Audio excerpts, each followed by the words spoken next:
प्यारे विद्यार्थी, आपका बहुत बहुत स्वागत अभिनंदन आपके चहते चैनल करियर प्रसाद बिहार सर के साथ। आप सबको प्रणाम, नमस्कार, जय हिंद। आप सभी लोग दोनों हाथ जोड़कर अपनी मां के चरणों में प्रणाम करेंगे।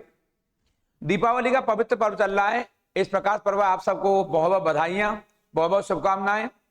इस प्रकाश पर्व पर आज भैया दूज का त्योहार है। पुनः आपको बधाई देते हुए दिल्ली पुलिस का पेपर चल रहा है, 14 तारीख चालू हो चुका है।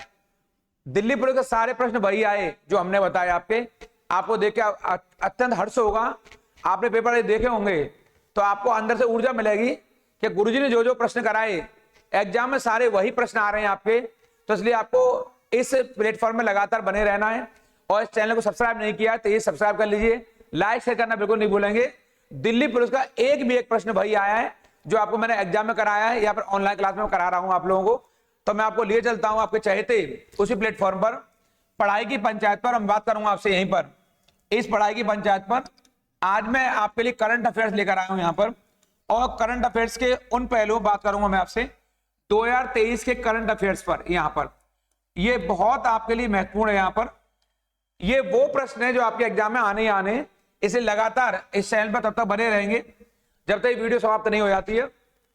एक मैंने आपके लिए टॉपिक निकाला है, अभी हाल ही में बिल्कुल लेटेस्ट चर्चा में भारत और डेनमार्क के मध्य हरित हाइड्रोजन, बहुत इंपॉर्टेंट है, नवीकरणीय ऊर्जा और अपशिष्ट जल प्रबंधन, जो बचाओ पानी आपके, उसके संदर्भ में आपके केंद्रित करने के साथ एक रणनीतिक साझेदारी हुई है। ये इसलिए महत्वपूर्ण है आपके, ये रणनीतिक साझेदारी हुई दोनों के मध्य में, यानी कि अभी भारत और डेनमार्क के मध्य में। जैसा कि आप जानते हो, एक क्वेश्चन यहां से आएगा कि अभी हाल ही में भारत ने किस राष्ट्र के साथ में हरित हाइड्रोजन, जो बहुत महत्वपूर्ण बात है वो आपके लिए ये है यहां पर हरित हाइड्रोजन वाली, क्योंकि अभी वर्तमान में विश्व के बहुत सारे राष्ट्रों द्वारा इस हरित हाइड्रोजन पर अधिक जोर दिया जा रहा है। और नवीकरणीय ऊर्जा, ऐसी ऊर्जा जो कि लंबे समय तक हमारे बीच में बनी रहे आपके, और अपशिष्ट जल प्रबंधन, इसको लेकर के भारत ने डेनमार्क के साथ अभी समझौता किया है। और ये भारत के लिहाज से बहुत महत्वपूर्ण है।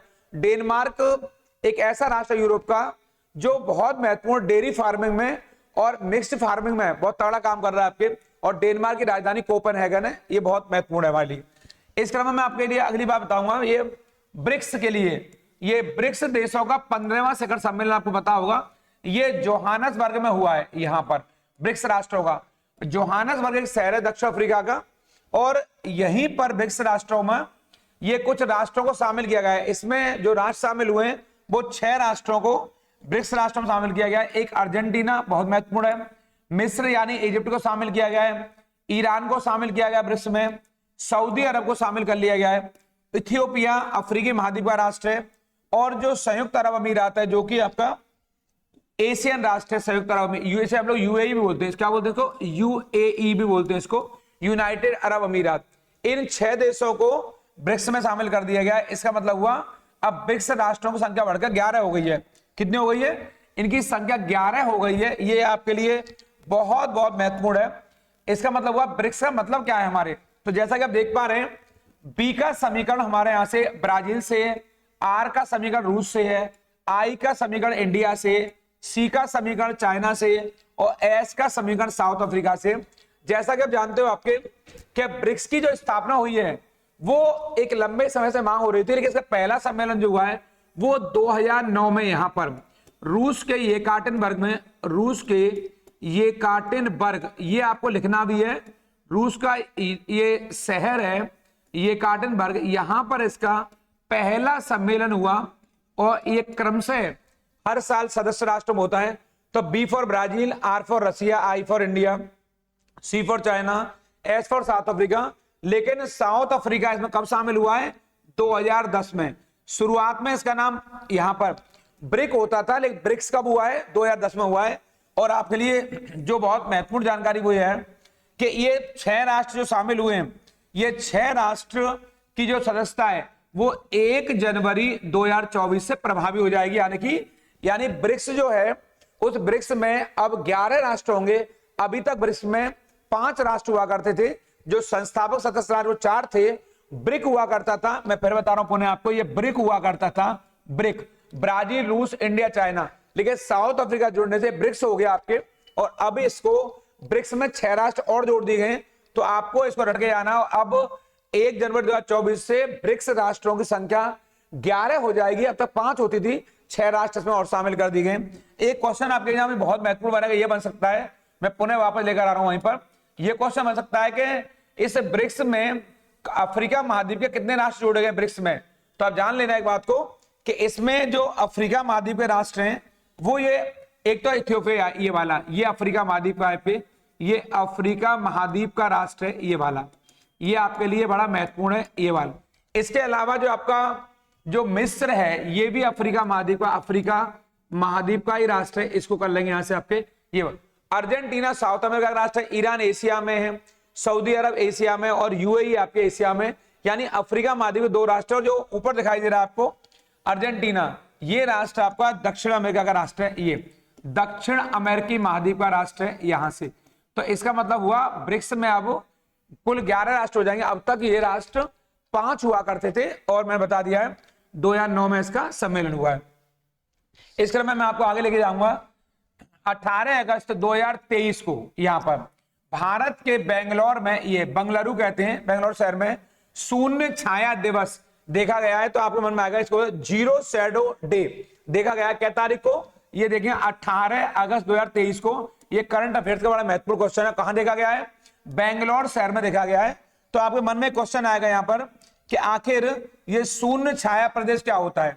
तो आप यहां देखेंगे लिखेंगे इस बात को, शून्य छाया प्रदेश वह स्थिति है जब सूर्य सिर के ठीक ऊपर होता है जिससे वस्तु या व्यक्ति की छाया जमीन पर नहीं पड़ती है। यानी कि जब शून्य छाया दिवस होता है तो उस समय पर सूर्य जो होता है हमारे सिर के ऊपर होता है, बिल्कुल ऊपर, और उसकी छाया जो होती है, जो वस्तु या व्यक्ति की छाया है, वो जमीन पर उस समय नहीं पड़ती है। इसे कहते हैं हमारे यहाँ शून्य छाया दिवस कहा जाता है। और ये स्थिति हमारे यहाँ अभी अभी देखा आपने बेंगलोर में देखी गई है। और बेंगलोर में डेट को देख लेंगे 18 अगस्त 2023 को। इसे बोलते हैं जीरो शैडो डे कहते हैं इसको। इसको यहाँ पर महत्वपूर्ण मानते हुए इसको आप इंपोर्टेंट कर लेंगे।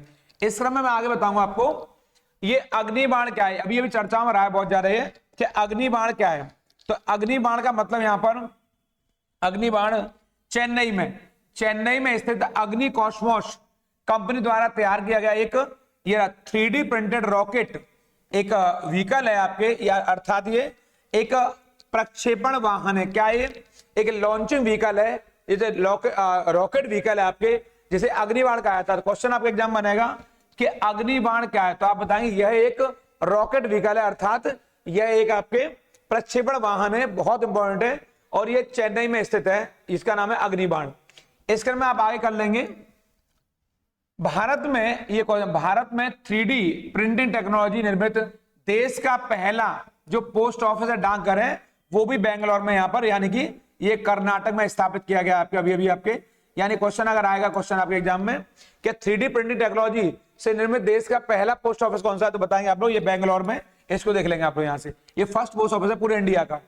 अभी हाल ही में चर्चाओं में रहा, यहां देखेंगे ये बात, अभी हाल ही में चर्चाओं में रही ये रहा कनके सेंचुराई। ये आपके अभी कुछ ज्यादा ही चर्चाओं में रहा ये वाला क्वेश्चन आपके यहां पर। और यहां देखेंगे आप लोग एक बात कि जो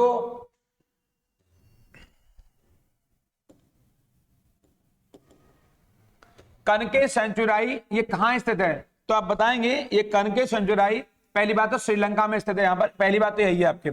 दूसरी बात यह है कि अगस्त 2023 में यहां ये वाला श्रीलंका के राष्ट्रपति आप जानते होंगे रानिल विक्रमसिंघे, श्रीलंका में जो उथल पुथल हुई राजनीतिक तौर पर, और श्रीलंका के राष्ट्रपति जो गोटाबायो है वो श्रीलंका छोड़कर भाग गए। तो उसके बाद में रानिल विक्रमसिंघे को, आप ध्यान रखना इस बात को, श्रीलंका में उथल पुथल मची, इकोनॉमिक क्राइसिस मची, राजनीतिक उथल पुथल मची, तो वहां पर राष्ट्रपति गोटाबायो थे जो वहां से भागे, श्रीलंका छोड़कर चले गए वहां से। तो उसके बाद में रानिल विक्रमसिंघे को श्रीलंका की बागडोर मिली और इन्होंने भारत की यात्रा की। उस दौरान इन्होंने यहां पर जो आपकी बहुत काम की बात है, भारत यात्रा के दौरान नागापट्टनम नहीं है, ये नागापट्टिनम है तमिलनाडु में जो, और कनके सेंचुराई के बीच एक बहुत महत्वपूर्ण यात्री फेरी सेवा प्रारंभ करी है। क्या प्रारंभ की है? ये यात्री फेरी सेवा आरंभ की आपके सहमति बनी है। तो ये क्वेश्चन आएगा कि अभी हाल ही में जो कनके सेंचुराई है वो कहां स्थित है, तो आप बताएंगे श्रीलंका में स्थित है। और इन दोनों कनके सेंचुराई जो श्रीलंका का नागापट्टिनम है जो तमिलनाडु का क्षेत्र है, इन दोनों के मध्य में एक यात्री फेरी सेवा ये शुरू हो रही है। इससे पर्यटन को बढ़ावा मिलेगा और दोनों राष्ट्रों के मध्य में बेहतर संबंध स्थापित हो सकेंगे। तो कनके सेंचुरी कहां स्थित? श्रीलंका में। और तमिलनाडु का नागीपट्टनम है। ये नागापट्टनम नहीं है, ये नागीपट्टनम है जो कि तमिलनाडु में स्थित है। इसको आप देखकर जाएंगे यहां से। इसके अलावा एक अभी क्वेश्चन चर्चा में रहा है, त्रिनेत्र। त्रिनेत्र क्यों चर्चा में रहा है? ये अखबारों में चर्चा में, अखबारों की खबर है आपके लिए, तो मैं बताऊंगा आपको यहां से। सेंटर फॉर डेवलपमेंट ऑफ टेलीमेट्रिक्स या C.DOT बोलते हैं हम लोग उसको, इसके द्वारा विकसित किया गया ये आपका, और कई सुरक्षा प्रणालियों का एक संयोजन है। ये त्रिनेत्र कई सुरक्षा प्रणालियों का संयोजन है।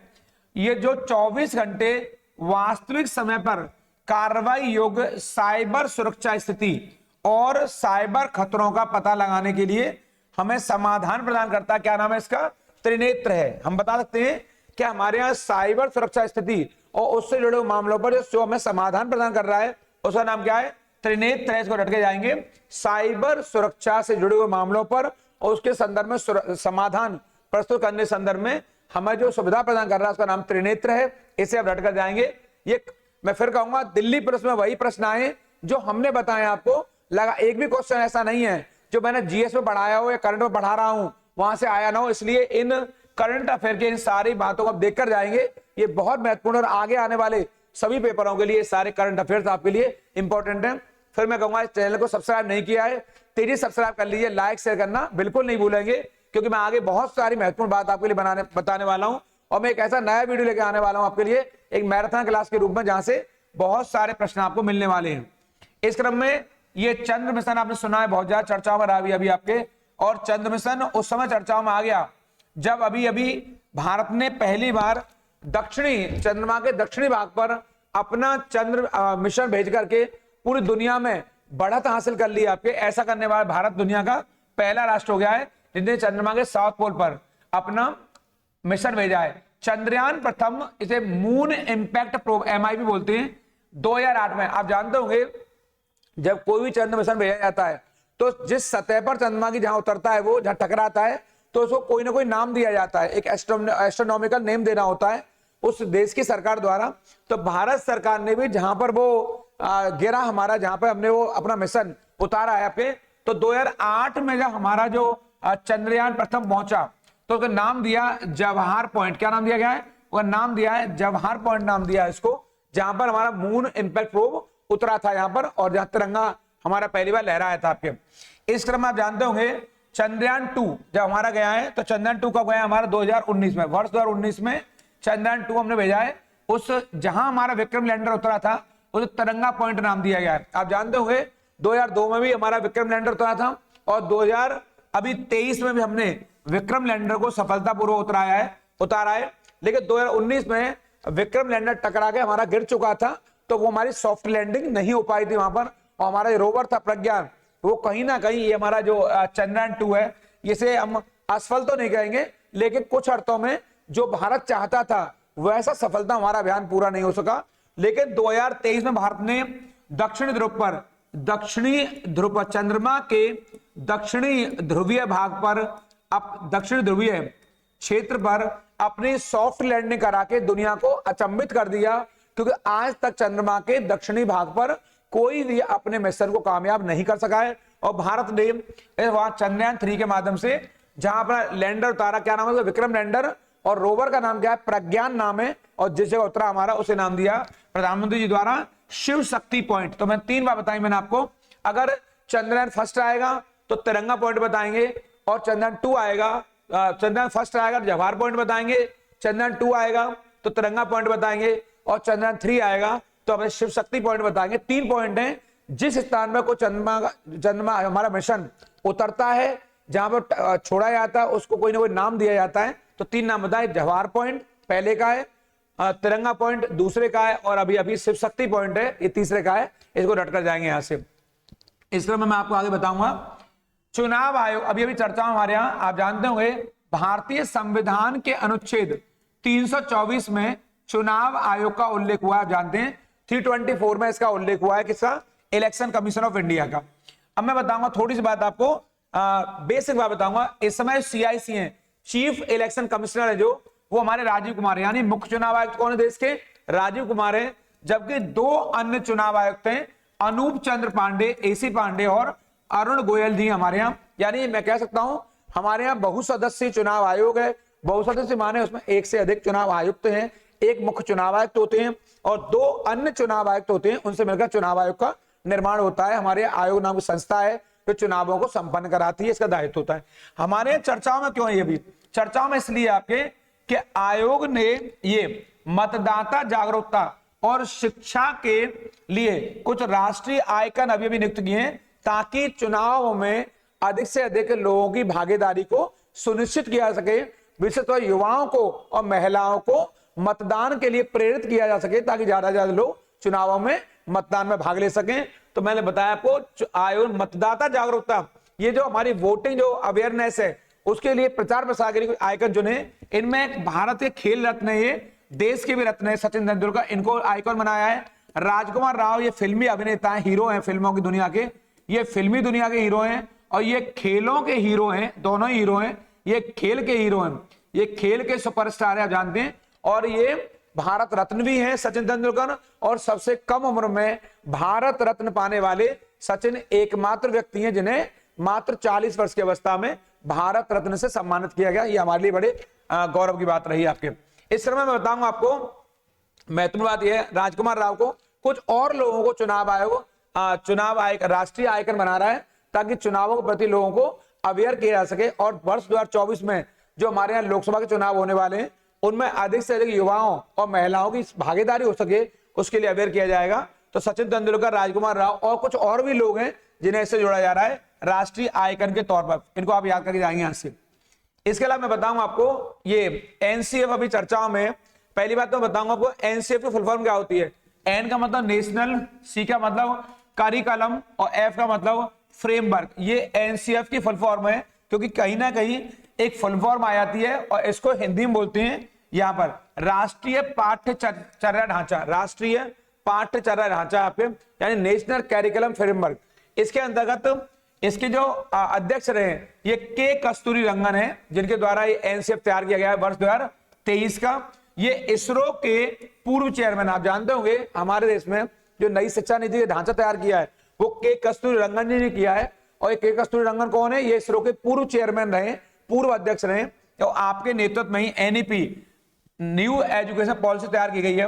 मैं थोड़ा सा बताऊंगा आपको कि एनसीएफ में क्या हुआ है। यहाँ पर एनसीएफ में नई शिक्षा नीति, ये एनईपी न्यू एजुकेशन पॉलिसी 2020 यहाँ पर के प्रमुख घटकों में से एक है एनसीएफ हमारे यहाँ जो आपका नेशनल करिकुलम फ्रेमवर्क है। और इसमें क्या किया गया आपके, इससे पूर्व में एनसीएफ पे 1975, 1988, 2000 और 2005 में संशोधन हो चुके हैं। अगर इसको लागू कर दिया जाता है 2023 वाले को तो ये 5वां संस्करण होगा एनसीएफ का। पहली बार 75 में, दूसरी बार 1988 में, 2000 में, 2005 में संशोधन हो चुके हैं एनसीएफ में। अगर अभी लागू होता है, प्रभावी हो जाता है तो ये 5वां संशोधन होगा आपका, ये 5वां संस्करण होगा यहाँ से। और मैं इस क्रम में बताऊंगा आपको यहाँ से एक महत्वपूर्ण बात। एनसीएफ के 4 खंड बनाए इन्होंने और ये चारों खंड हमारे लिए महत्वपूर्ण है। और महत्वपूर्ण इसलिए है आपके, पहला है स्कूली शिक्षा के लिए एनसीएफ है, फिर बाल्यावस्था की देखभाल और शिक्षा के लिए एनसीएफ, इसे बोलते ये बाल्यावस्था वाला बड़ा महत्वपूर्ण है, इसी को आधारभूत चरण कहते हैं। यानी बच्चों की देखभाल और शिक्षा के लिए जो एनसीएफ है नेशनल करिकुलम फ्रेमवर्क है, राष्ट्रीय पाठ्यचर्या है पे उसके लिए। और चौथा है अध्यापक शिक्षण के लिए एनसीएफ। यानी 4 एनसीएफ है आपके, एक तो स्कूली शिक्षा के लिए आपके, एक बाल्यावस्था के लिए आपके और एक आपके अध्यापक के लिए। और इस क्रम में चौथा खंड है इसका, वो है आपके प्रौढ़ शिक्षा के लिए, यहाँ पर प्रौढ़ शिक्षा के लिए एनसीएफ। तो इन चारों पहलुओं को भी याद करके जाएंगे क्योंकि हमारे एग्जाम में ये चारों पूछे जा सकते हैं। पहले पूछे गए हैं एनसीएफ के बारे में। तो अभी हाल ही में लास्ट टाइम जो एनसीएफ है वो संशोधन जो हुआ है वो 2005 में हुआ है, अभी वर्ष 2023 का है, पेपर में पूछेगा। एनसीएफ अभी हाल ही में एनईपी के संदर्भ में राष्ट्रीय शिक्षा नीति बनी है जो हमारी नई वाली, उसके संदर्भ में किसने तैयार किया है, के कस्तूरी रंगन, जिनका संबंध इसरो से रहा है, वो इसरो के पूर्व चेयरमैन रहे हमारे यहाँ पर। ये कोरोना टीकाकरण के लिए विकसित कोविन, आप जानते हो कोविन क्या है, ये अभी भी एक एग्जाम में क्वेश्चन आया था, कोविन क्या है। तो कोविन कोरोना टीकाकरण के लिए एक विकसित की गई वैक्सीन थी। इसी के आधार पर ये वाला यूविन, ये यूविन तैयार किया गया। इसके आधार पर आपके ये 11 जनवरी 2023 को या प्रत्येक राज्य और संघ शासित प्रदेश के लिए इसके 2-2 जिले चुने गए। यहाँ पे आपके कितने चुने गए? 2-2 जिले चुने गए। यानी देश में कुल 65 जिलों को शामिल किया गया है। इन्हें पायलट मोड पर लॉन्च किया गया है। तो आप बताएंगे यूविन क्या है? तो यूविन एक क्या है? टीकाकरण ही है। जैसे हमारे कोविन हुआ करता था ऐसे ही यूविन है, और इसे देश के वर्तमान में 65 जिलों में लागू कर दिया गया है। इसको आप देख कर जाएंगे यहाँ से कि यूविन क्या है, तो बताएंगे कोविन की तर्ज पर ही यूविन टीकाकरण है, जो कि देश के 65 जिलों में प्रभावी किया गया है। इसके लिए 2-2 जिले चुने गए। इसके क्रम में दक्षिण कोरिया के ये रहा सौर पैनल, ये रहा सौर पैनल। ये बहुत आप देख रहे होंगे, सोलर एनर्जी पर, सौर ऊर्जा पर विशेष जोर दिया जा रहा है। साइकिल हाईवे से प्रेरित भारत ने भी अपने यहाँ इसको प्रारंभ करने का निर्णय लिया है। और इस क्रम में भारत का पहला सोलर रूप साइकिलिंग जो पथ है हमारे यहाँ, वो हैदराबाद में, यानी तेलंगाना की राजधानी है हैदराबाद, यहाँ बनाया गया है। और उस साइकिल पथ पर जहाँ साइकिल चलेगी, जिस पथ पर, जिस रास्ते पर, उसके ऊपर जो रूफ बनी हुई है, उस पूरे रूफ पर, पूरी छत पर एक सोलर पैनल लगाया गया है। और उस पैनल से इनको एनर्जी मिलेगी, ऊर्जा मिलेगी आपके, किसको? जो साइकिल का रास्ता है वहां पर। तो ये कहां से हमने चुराया है? ये दक्षिण कोरिया चुराया है, क्योंकि वहां पर जहां साइकिल चलती है और साइकिल, उस रास्ते पर एक पथ बना हुआ, रास्ता बना हुआ है, उस रूफ पर कहीं ना कहीं आपके सोलर पैनल लगे हुए हैं। और ऐसा करने वाला ये भारत का पहला राज्य कौन सा है? ये हैदराबाद क्षेत्र है, तेलंगाना की राजधानी है कौन? हैदराबाद, जहां पर साइकिल के लिए साइकिल पथ, साइकिल की रास्ता अलग से बनाया गया है, और उसके लिए जो रूफ बनी हुई, छत बनी हुई, वो सोलर की बनी हुई है। और ऐसा दक्षिण कोरिया में हो रहा था। ये अभी हाल ही में जापान की कंपनी यहाँ पे कौन सी? टोयोटा, जापान की बहुत बड़ी ऑटोमोबाइल कंपनी है कौन सी? टोयोटा ने अपनी पहली इलेक्ट्रिक फ्लेक्स ईंधन आधारित वाहन को ये यहां पूरी दुनिया के लिए एक मैसेज है 2023 को प्रस्तुत किया है आपके नया, जो विश्व की पहली आपके इलेक्ट्रिक फ्लेक्स ईंधन की कार है। इलेक्ट्रिक फ्लेक्स ईंधन पूरी दुनिया की पहली कार है जो जापान की टोयोटा कंपनी ने तैयार की है आपके। और इसकी विशेषता ये है, देख पा रहे हैं आप लोग स्क्रीन के ऊपर, यह 20% से अधिक एथेनॉल मिश्रण ईंधन पर भी चल सकती है। यानी कि ये वही कार है जो आप जानते होंगे पर्यावरण का हितैषी ईंधन कौन सा? एथेनॉल है। और वर्तमान में बायो ईंधन पर बहुत ज्यादा जोर दिया जा रहा है ताकि पर्यावरण को बचाया जा सके। क्योंकि जो हमारे यहाँ जो फॉसिल ईंधन है, जो हमारे अन्य जो ईंधन हमारे यहाँ, उससे बड़ा तगड़ा नुकसान हो रहा है हमारे यहाँ, चाहे वो पेट्रोकेमिकल पेट्रोलियम हो, चाहे हमारे यहाँ वो डीजल हो, चाहे प्राकृतिक गैस हो, उससे बड़े नुकसान पहुंच रहा है। इसलिए सोलर एनर्जी पर और हमारे यहाँ बायो एनर्जी बहुत ज्यादा जोर दिया जा रहा है। उसी कड़ी में ये जो कार निकली है आपके, ये 20% अधिक एथेनॉल मिश्रण ईंधन पर चल सकती है। ये जापान की टोयोटा कंपनी ने बनाई है और बहुत जल्दी ये भारत में भी देखने को मिलेगी आपके, क्योंकि टोयोटा की ये बड़ी पहल है। इस क्रम में 1 सितंबर 2023 को ये भारत के पूर्व राष्ट्रपति हैं ये आदरणीय रामनाथ कोविंद जी, और इनको एक कमेटी का चेयरमैन बनाया गया। अभी भारत के पूर्व राष्ट्रपति हैं। आपके लिए बड़ा इंपॉर्टेंट क्वेश्चन है ये, क्योंकि अभी ये कमेटी जो बनी है ये इसलिए बनी है, इसने लोकसभा और देश की सभी विधानसभाओं और स्थानीय नगर निकायों और पंचायती राज संस्थाओं में एक साथ चुनाव कराने के लिए अपनी सिफारिश देनी है। पेपर क्वेश्चन आएगा, भारत में जो बड़ी पहल हो रही है, क्यों ना देश में एक साथ चुनाव कराए जाएं। हमारे लोकसभा के चुनाव, विधानसभा के चुनाव अलग अलग समय पर हुआ करते हैं। भारतीय लोगों को, भारत के लोगों को कहीं ना कहीं चुनावों के लिए समय निकालना पड़ता है। उन्हें ऐसा लगता है वोटिंग में अधिक से अधिक लोगों को खींचने के लिए, अपने पास बुलाने के लिए, वोटिंग के लिए, वोटिंग परसेंटेज बढ़ाने के लिए और लोगों के समय बचाने के लिए कहीं ना कहीं ये पहल की जा रही है आपके। और पूरे देश में एक साथ चुनाव कराने के लिए ये लोकसभा, विधानसभा और ये स्थानीय नगर निकायों में और पंचायती राज संस्थाओं में एक साथ चुनाव कराने के लिए रामनाथ कोविंद की अध्यक्षता में इसको प्रारंभ किया गया यहाँ पर। और इसमें जो सदस्यगण हैं वो सदस्यगण ये आपके, एक सदस्य आपके अमित शाह, ये देश के गृह मंत्री हैं इस कमेटी में। जो अधीर रंजन चौधरी कांग्रेस के नेता हैं, ये इसके मेंबर हैं। गुलाम नबी आजाद ये इसके सदस्य हैं। एनके सिंह ये इसके सदस्य हैं। इसके अलावा इसी कमेटी के अंदर जो आपके सुभाष कश्यप हैं ये इसके मेंबर है। हरीश साल्वे ये इसके मेंबर है और संजय कोठारी ये इसके मेंबर है। यानी कि इस कमेटी में आपके 7 कुल मेंबर है आपके, ये 1 2 3 4 5 6 7 सदस्यीय समिति है आपके।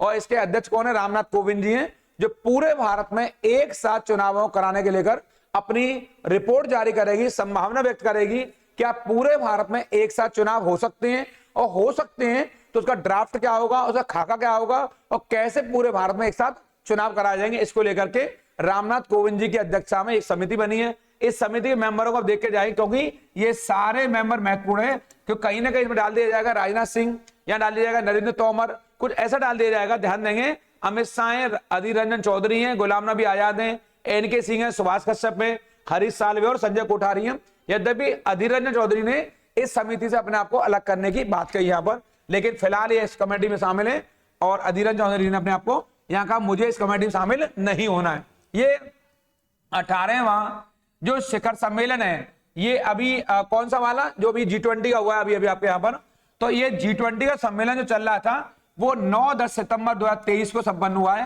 पहली बात तो कौन से नंबर का सम्मेलन है, ये 18वें नंबर का सम्मेलन है।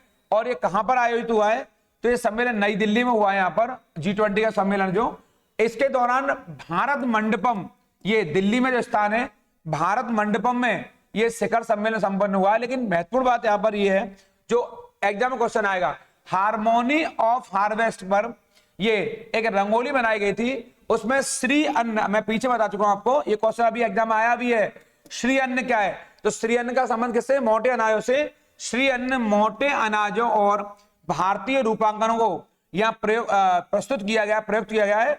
और यहीं पर जो ये रंगोली बनाई गई है ये भारतीय कृषि परंपराओं पर आधारित है। यानी कि भारत मंडपम में जो रंगोली बनाई गई है ये कहीं ना कहीं श्री अन्न से संबंधित, मोटे अनाजों से संबंधित है और ये भारतीय कृषि परंपराओं को वहां पर उल्लेखित किया गया। ये बहुत आपके लिए महत्वपूर्ण है, इसको आप लोग यहाँ से रटकर जाएंगे। ये क्लास आपके लिए बहुत महत्वपूर्ण है, संक्षिप्त में क्लास करा रहा हूं, इसलिए मैं आपको अगली क्लास आपके लिए बहुत जल्दी लेकर आ रहा हूं। इस वीडियो पर लगातार बने रहेंगे। सब्सक्राइब नहीं किया है, सब्सक्राइब कर लेंगे, लाइक शेयर करना बिल्कुल नहीं भूलेंगे, क्योंकि करंट की वो क्लास है जो आपको एग्जाम में नंबर दिलाकर ही आएगी। और आप देख रहे हो वर्ष 2023 को यूएनओ ने श्री अन्न यानी कि मोटे अनाजों का वर्ष मनाने का निर्णय लिया है। और मोटे अनाजों में ज्वार है, बाजरा है, जितने रागी है, ये सारे मोटे अनाज आते हैं। और भारत में प्रधानमंत्री जी ने मोटे अनाजों को श्री अन्न नाम दिया है, जो बहुत महत्वपूर्ण है आपके लिए। तो ये भारतीय कृषि या परंपरा नाम की रंगोली बनाई गई थी, कहां पर, भारत मंडपम में। इसको आप लोग याद करके जाएंगे, क्योंकि अभी भी क्वेश्चन आया है। इसके अलावा मैं बताऊंगा आपको, जो 19वीं G20 की बैठक है, ये वाली कौन सी 19वीं G20 बैठक हो रही है, ये वर्ष 2024 में होगी। ये ब्राजील के शहर रियो डी जेनेरियो में इस बैठक को संपन्न किया जाएगा, जो आपके लिए बहुत महत्वपूर्ण है। अभी हाल ही में जो हुई है वो 18वीं बैठक हुई है, और अगली जो होगी वो 19वीं बैठक होगी, और ये आपके अगली बैठक 19वीं होगी यहाँ पर। और 18वीं में देख रहे होंगे हम लोग दिल्ली में संपन्न बैठक हुई, इसे दिल्ली डिक्लेरेशन नाम दिया गया, दिल्ली घोषणा पत्र नाम दिया गया है। और महत्वपूर्ण इसलिए कि यहाँ पर सभी सदस्य राष्ट्रों ने इसको मान्यता दी है। और यही जो दिल्ली घोषणा पत्र है आपका G20 का, यहीं पर आपके अफ्रीका महाद्वीप को, ये आपके लिए महत्वपूर्ण है, जो अफ्रीका यूनियन है, अफ्रीकन यूनियन है, इसको यहां शामिल किया गया है। और इस तरह G20 अब G21 के नाम से जाना जाएगा, यानी कि अब ये G21 हो गया है। और जब इसकी बैठक 2024 में होगी तो वहां से G21 कहा जाएगा, क्योंकि इसमें अफ्रीकन यूनियन को शामिल कर लिया गया, अफ्रीका महाद्वीप के सारे राष्ट्रों को शामिल कर लिया गया, इसे बोलते हैं अफ्रीकी संघ बोलते हैं। इसको आप याद करके जाएंगे, इंपॉर्टेंट है ये। इस क्रम में अगला जो आपके लिए महत्वपूर्ण बात है वो ये है, मैंने आपके लिए ये पार्ट यहाँ निकाले, अगला पार्ट मैं बहुत जल्दी आपके लिए लेकर आ रहा हूँ। इस वीडियो पे लगातार बने रहेंगे, और जो विद्यार्थी अभी तक इस चैनल से नहीं जुड़े हैं 23 से जुड़ जाएंगे आपके। और मैं एक मैराथन क्लास आपके लिए लेकर आ रहा हूँ, और मैंने कुछ पार्ट आपके लिए ऐसे तैयार किए हैं जो एक बहुत महत्वपूर्ण निचोड़ के तौर पर है, इसलिए उनको जरूर देख कर जाएंगे, क्योंकि अभी दिल्ली पुलिस में है। फिर मैं कहूंगा जो प्रश्न आ रहे हैं वो सब यहीं से आ रहे हैं, ऐसा कोई प्रश्न नहीं है जीएस का या जीके का जो मैंने पढ़ाया हुआ आया ना हो। इसलिए लगातार अपनी निगाह, पैनी निगाह बना कर रखेंगे आपको, और एक भी लाइन को छोड़कर नहीं जाएंगे आपके। ये एक प्रकाश पर्व चल रहा है, आज भाई दूज का त्योहार है, आप सब विद्यार्थी गणों को इसकी बहुत बहुत शुभकामनाएं, बधाई। कल फिर नई वीडियो साथ मिलूंगा, उन लोगों का जरूर ख्याल रखिए जो आपका ख्याल रखते हैं। प्रणाम, नमस्कार।